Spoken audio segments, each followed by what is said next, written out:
Well, hello everyone. For the week one presentations of material design, I'm going to talk about the multiple intelligences today. So, what is multiple intelligences? So, as you can see, multiple intelligences is a type of thinking style that everyone can possess. So, let's look at it. Howard Gardner is a designer of this method, and Harun kind of claims that every person has a type of intelligence, whether it be intrapersonal, linguistic, classical, or existential. Everyone has a type of intelligence that they can perform on and have a better understanding of. So these intelligences differ from each other in various fields. For example, a spatial intelligence is very different than a linguistic intelligence, and they excel in different kind of contexts or fields on their thinking style. For example, if a spatial intelligence is better at visualizing and understanding the information through visual aspects, a linguistic intelligence will be better with the words and constructing these words or express themselves through these words.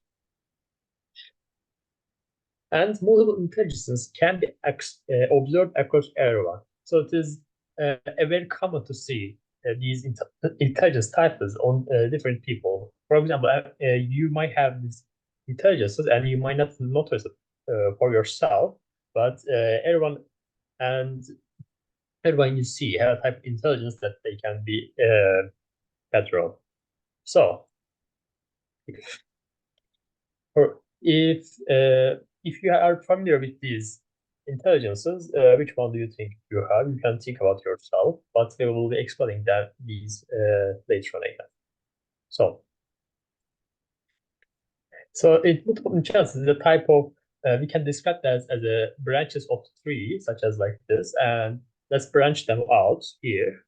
Let's start with spatial intelligence. Spatial intelligence is better on visualizing the world or understanding through visual aspect of the world. For example, if you have a student that's better at spatial intelligence, they're most likely to understand through the visuals more clearly, or you'll be better on imagining the things. And musical intelligence is a type of intelligence that a person is better on understanding or clarifying the musical chords they hear, or creating a more cohesive music, that ones that sounds more pleasant. They're really interested on such things, and we usually call them they have an ear for music. And logical mathematical intelligence is more based on the numbers and the science aspects of the intelligence. Those with this logical mathematical intelligence are better on calculating the things, or better on things like mathematics, physics, or basically logical things. They are better on understanding the logic of the things.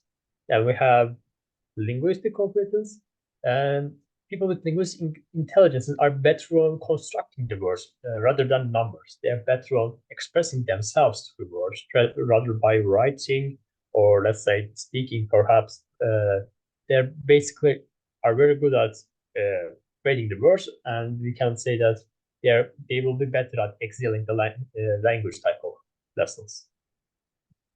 Then we have interpersonal intelligence, and interpersonal intelligence is better on communicating with others. They are better on communicating with people or understanding their feelings, and they're naturally good at speaking and constructing their emotions better. And they are usually natural leaders, and they will be better on understanding the subject when they communicate with each other and discuss with others. Then we have intrapersonal. Intrapersonal is more self-intelligence. Those who can understand themselves, or those who can uh, emotionally or in their, for example, an intrapersonal intelligence will understand that they are an intrapersonal intelligence because they're good at understanding themselves and looking back at themselves and reflecting themselves. Then we have bodily kinesthetic intelligence, and those are who are good at bodily intelligence are better on understanding things through physical activities, or going around, looking things, touching things, or doing things themselves. They will be understanding that better through that, or they can be better on sports or other activities that require bodily aspects. Then we have, then we have natural intelligence, and natural intelligence is more better at nature, and such as what a flower does, or how this plant grows, and they're more interested in studying these natural facts, and they're mostly invested in such agricultural lives.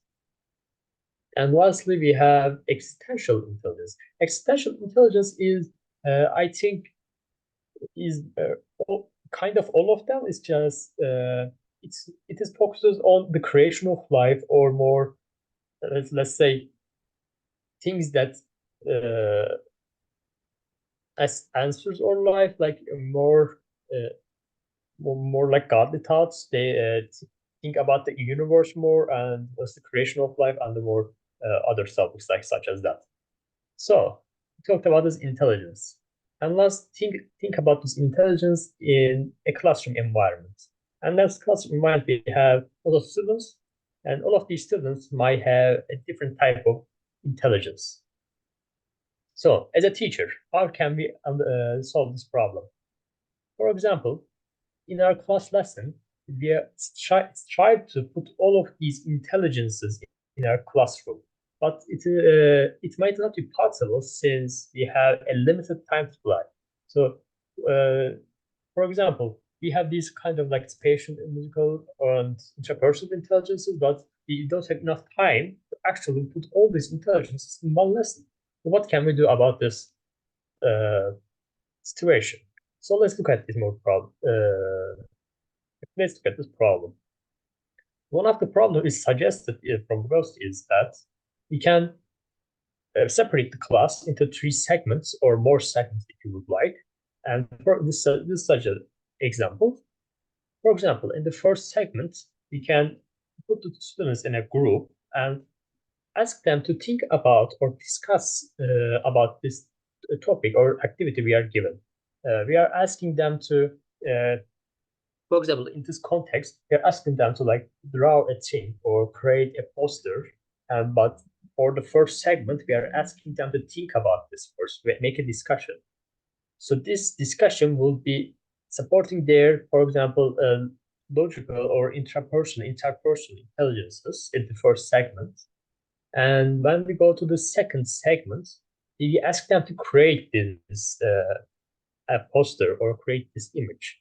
And in this, maybe they're working on their bodily intelligences, maybe again interpersonal intelligences, interpersonal intelligences. Maybe they're talking with each other again.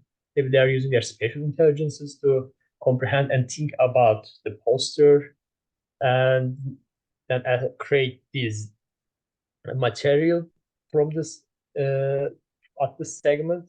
And later on, and lastly, they might we can ask them to like present this what they've done. For example, we can support more like listening type of environments, and perhaps one student can be on stage and performing, which can be showing their interpersonal intelligences. And this was such a only an example. Different kind of lessons can be accomplished by different kind of approaches. Especially in the Vygotsky's saying, this I was mostly focusing on Vygotsky at this part, because social connection is the most key point of learning in the multiple intelligences, as they say. And a student is more likely to be understanding these intelligences or lessons through social activities. But in the Piaget's lesson plan, we can differ these activities with each other from different aspects. For example, if we think about the Piaget, then maybe we can have more individual tasks. And this was all I was going to talk about. And we're going to the second part now. Hello everyone. My name is Esad, and let me share my screen.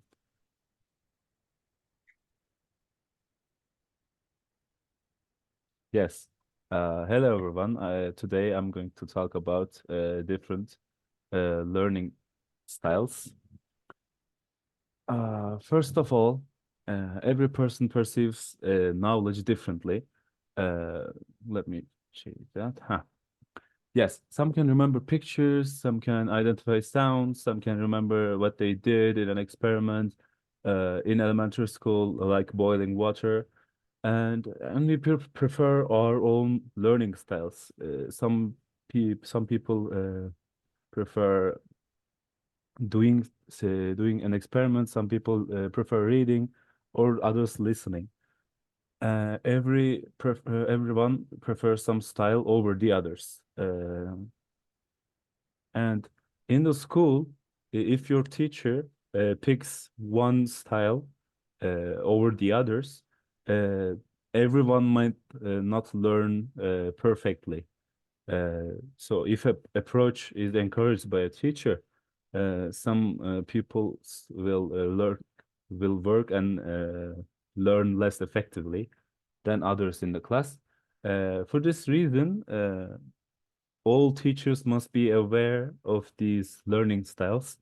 That's why I will be showing it to you, my fellow teachers. Uh, each individual will adopt an approach to learning which they are most comfortable with doing and leave behind the others. So let's begin. Like I said, everyone learns differently, and learning styles are not fixed traits. Like they're not in. Some of are inborn. You are born with this style, uh, but you can choose your own style if you like listening to music.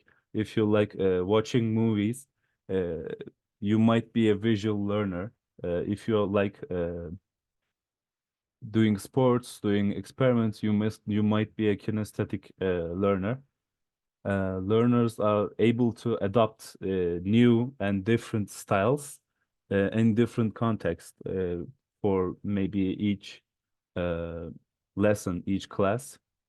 There are a lot of ways to identify your preferred learning style, but you may do so by listening to me. So let's get started with different learning style models. First up is Honey-Mumford model. There are four different styles in this model. Let me change the slide. Uh, yes, Honey-Mumford model. Yes, there are four of them: activists, the reflectors, terrorists, and pragmatics. We can start by activists. Activists are, as you can imagine, they are more active. They prefer learning by doing rather than, for example, reading or listening.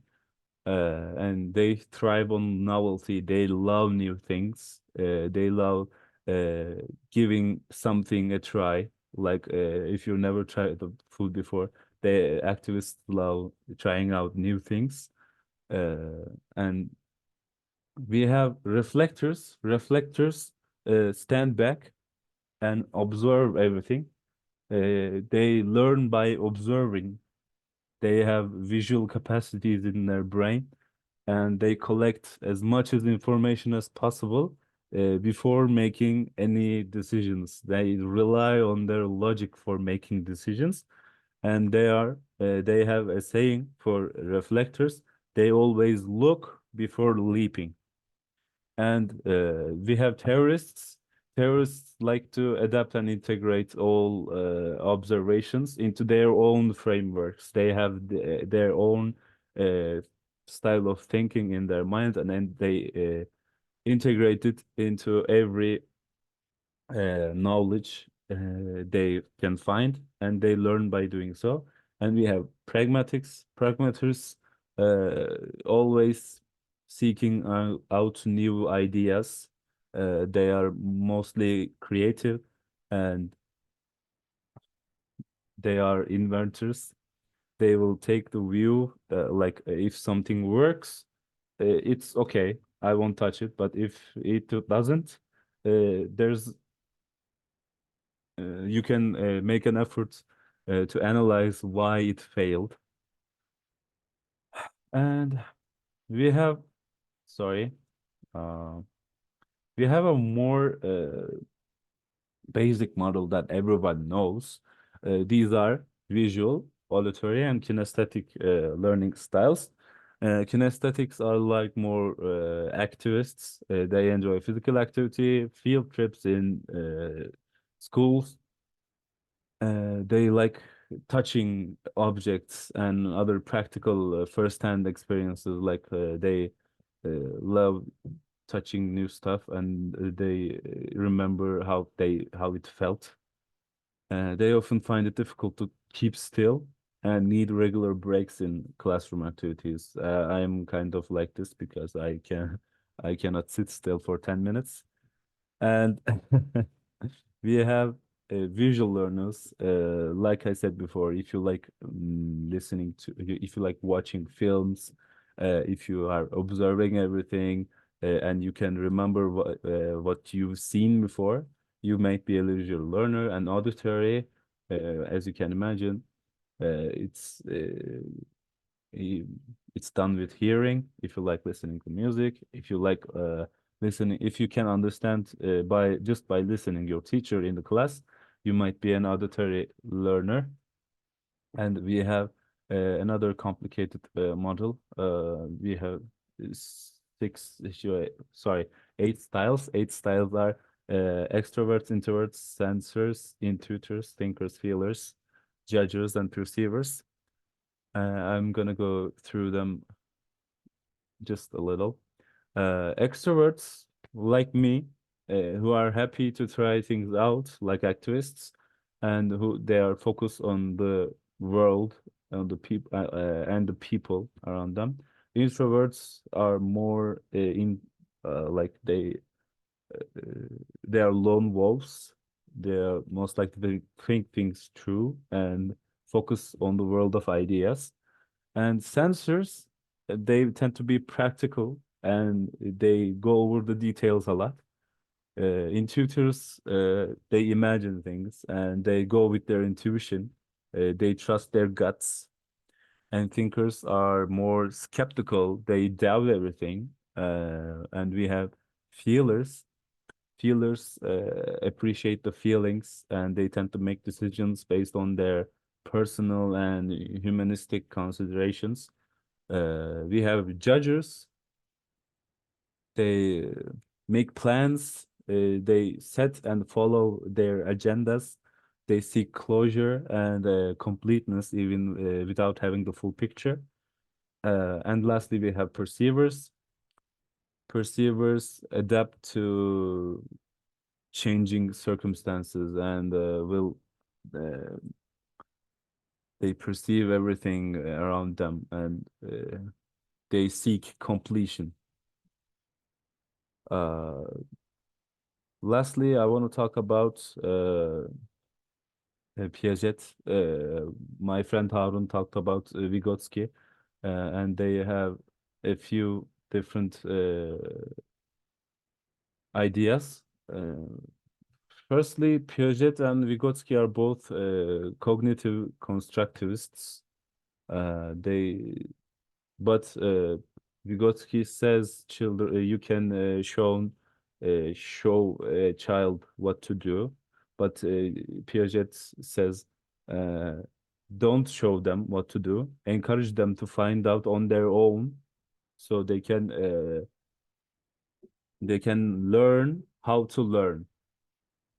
And children operate as lone scientists. That they need to figure out everything on their own.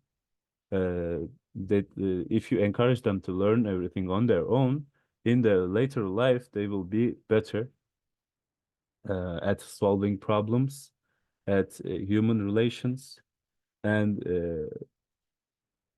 lastly, children are unable to extend their cognitive capabilities beyond their stage of development. So It is unnecessary to teach something they cannot perceive. It is unnecessary to teach a concept that is beyond their current stage of development. Thank you for listening. That will be all from me. Harun, if you would like to add something. Yeah, no, that will be all for our Okay. presentation. Okay, thanks for listening to us. See you next time. Uh, Um,